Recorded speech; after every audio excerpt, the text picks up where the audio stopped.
আমি এখন যে জায়গাটা আছি এটা হলো মনপুরা ব্রিজ। অনেক দিন ধরে ভাবছিলাম এই ব্রিজটার মধ্যে আসব, এবং এই ব্রিজটার কথা অনেকবারই শুনছি। এটা নাকি মনপুরা ব্রিজ। আসলে ব্রিজে কী আছে কিছুই বুঝলাম না, শুধু দেখার উদ্দেশ্য এবং এখানে আসার উদ্দেশ্য, তাই আসলাম। এখানে কিছুই নাই।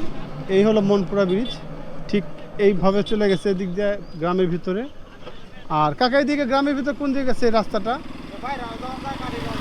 ওইটা এখান থেকে বাইরে চলে গেছে, বিভিন্ন জায়গায় যাওয়া যায়। আর আমরা এদিক থেকে আসলাম এই মানিকগঞ্জ থেকে। এটাই হলো সে মনপুরা ব্রিজ। এই মনপুরা ব্রিজ কাকার নাম হয়েছে কি কারণে? এটা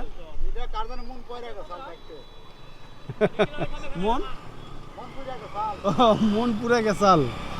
তো এই ব্রিজটা শুধু নামকরণটা হয়েছে ওই জায়গার থেকে, জানি না এটার রহস্য বা উদ্দেশ্যটা কি। তো ইচ্ছা ছিল মনপুরা ব্রিজে আসবো। তো আসলে গ্রামের মধ্যে এরকম সুন্দর লোকেশনে আপনারা আসলে এরকম সুন্দর ভিউগুলো দেখতে পারবেন। গ্রামের ন্যাচারাল সৌন্দর্যটা আসলে সবারই মন টানে, যেটা কিনা শহরে এই ভিউটা পাওয়া যায় না। এই গ্রামের সৌন্দর্যটা খুবই সুন্দর। এটা আসলে আমরা যারা গ্রামে থাকি আমরাই শুধু উপভোগ করতে পারি, শহর থেকে এই ফিলটা পাওয়া যায় না। নদী বয়ে গেছে ঠিক ওই ভিতর দিকে চলে গেছে। আর ওই যে এখানে ভাইয়েরা মাছ মারতেছে, জানি না কি মাছ মারে। যদি এখানে যেতে পারতাম সবচাইতে ভালো হইতো। তো এই হলো অবস্থা মনপুরা ব্রিজের, যেটা কিনা আপনাদেরকে দেখাবো বলে এখানে আসলাম। আমিও একটু দেখলাম এবং আমার চোখে আপনাদেরকে একটু দেখাইলাম।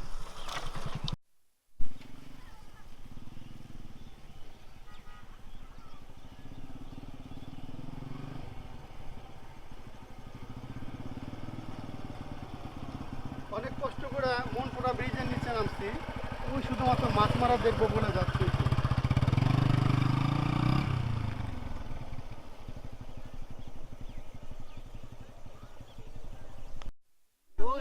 অনেক কষ্ট করে একদম মানিকগঞ্জ শহর থেকে এখানে আসলাম। আর এই ব্রিজটার নামই হলো মনপুরা ব্রিজ। এখানে বিভিন্ন ধরনের শুটিং হয়, ঠিক ওই পাশে শুটিং হচ্ছে, তারা কোথা থেকে আসছে আমি জানি না। আর এখানে কষ্ট করে নামার একটা উদ্দেশ্য হলো, এই যেখানে ভাই মাছ মারতেছে এখানে যাব, এবং কী মাছ সে পাইছে একটু দেখার চেষ্টা করবো আর কি। তো এই সেই মনপুরা ব্রিজ। এখানকার এই ব্রিজটা নিয়ে অনেক ইতিহাস আছে, যেটা কিনা আমরা ঠিক ওইভাবে বলতে পারবো না, কিন্তু এটা অনেক আগের পুরানো সেই ব্রিজ। এটা এখন সংস্কার করে একদম ভালো করে একদম পাকা করে ব্রিজটা করছে। আর এই যে এখানে দেখেন ভাই মাছ মারতেছে, আমি শুধু এই মাছ মারা দেখার জন্য সেই ব্রিজ এখান থেকে এখানে আসলাম। ভাই কী দিয়ে মাছ মারেন এগুলো? এগুলো পিঁপড়া ডিম আর হলো ঝিনুক। ঝিনুক মানে ওই যে ঝিনুকের মধ্যে যেগুলো থাকে ওগুলো খাবার দেন না? ঝিনুকের এই সেই হুইলটা, এই হুইলটা দিয়ে মাছ ধরে ভাই। মাছ পান না মাঝে মধ্যে? হ্যাঁ, মাঝে মাঝে পাওয়া যায়। কালকে বোয়াল পাইছিলাম। ও বোয়াল মাছ ধরে না? হ্যাঁ, কালকে পিঁপড়া ডিম আর ওই ঝিনুক দিয়ে মিক্স করে এখানে ফেলেন পানি নাকি? মাছ ঝিনুক আলাদা। ও ঝিনুক আলাদা। তো বসি খায় কোনটা, ঝিনুকটা খায় নাকি না পিঁপড়া ডিম? ঝিনুকে হলো বোয়াল খায় বেশি। আর এই পিঁপড়া ডিমে ওই যে নওলা মাছ, মিরকা মাছ মাঝে মধ্যে পান না? হ্যাঁ।